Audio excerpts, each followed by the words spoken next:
In this lesson, we are going to learn more about strings. Consider this example. If we have variables called first name equals William and last name equals Kulatz,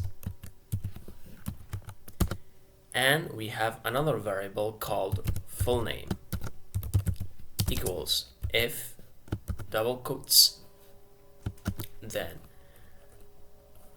first name a space and last name, and we will print the full name. Let's go and run this program. You can see William Klotz being printed. Why? To insert a variable's value inside a string, place if immediately before the opening quotes. This way you can insert variables values inside a string. Also, we can modify this a little bit. If we place if and then hello, comma, curly braces, and then let's say full name dot. Methods that we studied in the last lesson, one of them was title. Do not forget to open and close the parentheses, otherwise you will get an error.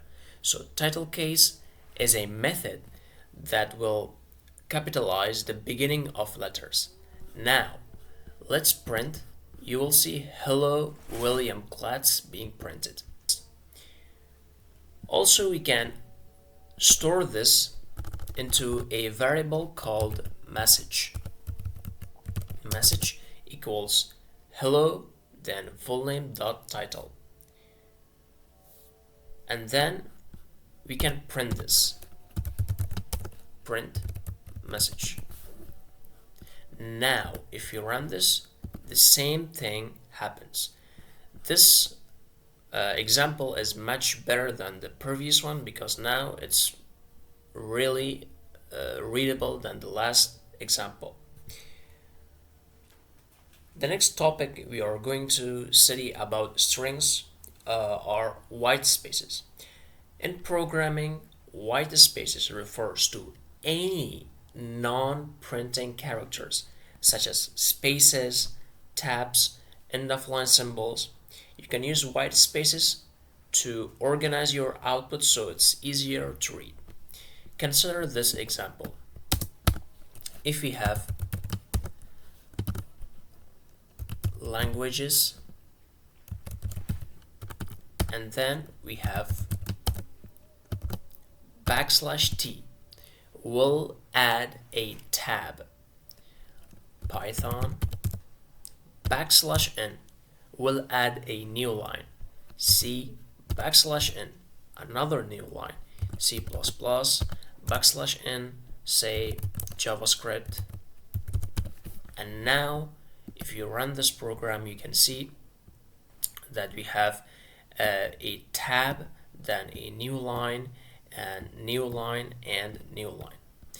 The next thing we are going to study is striping white spaces. So extra white spaces can be confusing. Consider this example. If you have two pythons, let's print this python and also this python.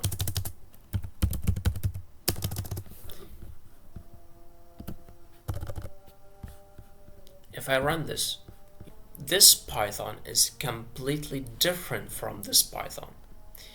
These spaces is also considered as strings. So how we can know that this python is different from this python? One of the ways that I use is to use a function called len. Len is a short form of length. You can use length with strings to find the length of a string. Let's say len in Python and also you can use length function with this Python. Now if we run our program, you can see that the first is 6 and the second one is 10. It means that the length of first string is 6 characters and the length of second string is 10 characters. You can see that the first Python is completely different from second Python. So we have useful methods to remove white spaces. These are strip, rstrip, and lstrip. What do I mean? Let's say if I use in here dot, we have a method called rstrip. rstrip will remove every white space in right side. Now if you run our program, you can see that the white space being removed, and we have 6 characters. The second one is also 6 characters.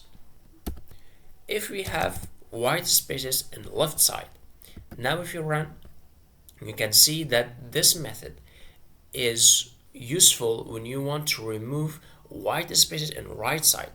Also, we have another method to remove white spaces from left side, which is lstrip. lstrip will remove white spaces in left side. But if you want to remove white spaces from both sides, you can use strip. Now if you run the program, you can see the first is 6 characters, the second is 6 characters. The next thing we are going to learn about strings are removing prefixes, which are really common.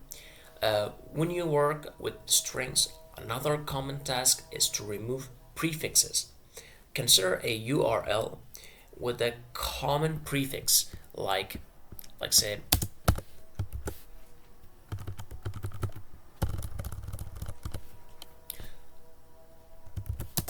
HTTPS and 2 forward slashes.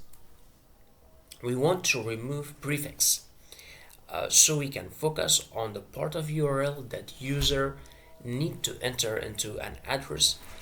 Here's how to do that. Let's say we have Google URL equals HTTPS then colon 2 forward slashes and google.com. We can remove the prefix. Let's say Google URL equals Google URL dot remove prefix, and you need to specify the prefix. The prefix is HTTPS colon 2 forward slashes. And now if we print our Google URL, you can see that the prefix being removed. That's really handy. These things that I'm telling you, these are the fundamentals. You need to learn them in order to build cool and fun projects. So that's all for strings.